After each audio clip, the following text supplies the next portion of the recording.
Young tiger NTR హీరోగా కొరటాల శివ దర్శకత్వంలో వచ్చిన తాజా చిత్రం దేవర. 6 ఏళ్ల తర్వాత ఎన్టీఆర్ సోలోగా రావడంతో అటు ఫ్యాన్స్తో పాటు మూవీ లవర్స్లో ఈ సినిమాపై భారీ అంచనాలు ఉన్న విషయం తెలిసిందే. ఈ చిత్రం సెప్టెంబర్ 27న ప్రేక్షకులకు ముందుకు వచ్చి పాజిటివ్ టాక్తో దూసుకుపోతోంది. అయితే ఈ సినిమా మొదటి రోజు నుంచే బాక్సాఫీస్ వద్ద కలెక్షన్ల సునామీ సృష్టిస్తోంది. వరల్డ్ వైడ్గా ఫస్ట్ రోజే 172 కోట్ల కలెక్షన్లు రాబట్టిన ఈ చిత్రం రెండో రోజు కూడా అదే జోరును చూపించింది. రెండో రోజు ఏకంగా 71 కోట్ల వసూళ్లను రాబట్టింది.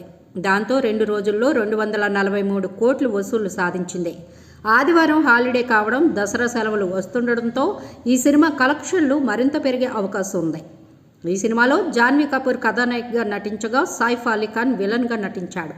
నందమూరి కళ్యాణ్ రామ్ సమర్పించగా మిక్కిలినేని సుధాకర్, హరికృష్ణ కే సంయుక్తంగా ఈ చిత్రాన్ని